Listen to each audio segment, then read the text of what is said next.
Vous pensez que votre téléphone il vous écoute? Dites la réponse juste en commentaire, maintenant, avant même de regarder les vidéos, et on verra ce qu'on en pense à la fin. Tout le monde autour de moi est persuadé que son téléphone l'écoute en permanence. Et je dois avouer que j'ai moi-même cette sensation parfois. Et c'est pas les dizaines d'articles qu'on a vu passer ces dernières semaines en France qui vont nous prouver tort. On peut lire qu'un rapport vient de prouver que Facebook nous écoutait. Mais c'est quoi ce rapport en fait? Il sort d'où? Il raconte que des entreprises proposent aux marques des outils pour vendre leurs produits grâce aux enregistrements sonores des appareils connectés. Des enregistrements sonores?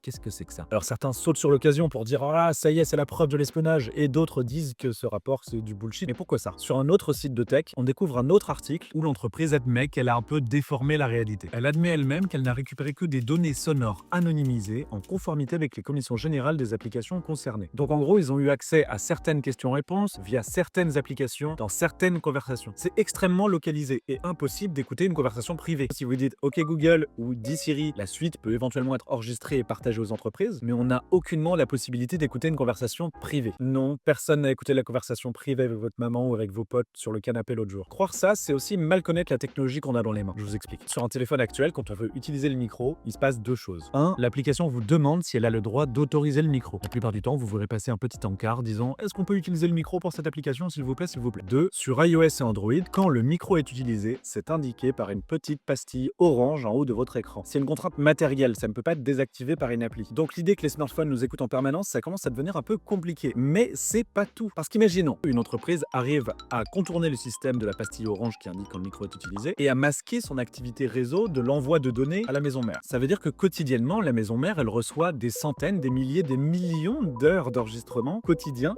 de tous les smartphones connectés partout sur la planète. Et ce serait analysé tous les jours pour savoir si à un moment vous auriez dit je voudrais bien un canapé en cuir. Et là, je vous arrête tout de suite. C'est une quantité d'informations absolument gargantuesque, quasiment impossible à traiter. Et surtout, quel intérêt? Parce que oui, l'argument massu qui peut terminer de vous convaincre ou non sur le sujet, c'est l'intérêt économique. Oui, les entreprises et les marques nous analysent pour définir un profil publicitaire personnalisé pour chacun. C'est de là que vient l'idée farfelue qu'on nous écouterait tout le temps. Mais d'une part, vous l'avez compris, en termes d'analyse de données, etc., c'est ingérable, ce serait impossible à faire. Et d'une autre part, il existe tellement plus simple et moins cher pour définir le profil marketing des gens, comment les marques font pour savoir ce que vous voulez acheter, ou même deviner presque ce que vous voudrez acheter. Il y a plusieurs manières. Ils peuvent analyser le temps passé sur une publication, analyser vos messages textes, et oui, analyser votre historique de navigation internet, et la plupart des infos perso qu'il y a sur votre compte Google, par exemple, ou la plupart de vos réseaux sociaux. Et un des trucs les plus étonnants que les gens ne savent pas assez, ils peuvent détecter quel ami était chez vous grâce au Wi-Fi. En gros, si vous êtes très intéressé en ce moment par un canapé en cuir, qu'un ami vient chez vous, que vous discutez et qu'il repart, il y a de fortes chances qu'on lui propose un canapé en cuir. Parce que ça aura partagé vos infos de profil publicitaire avec les siens pour combiner et essayer de deviner les conversations que vous avez pu avoir. D'où les coïncidences qui peuvent se créer.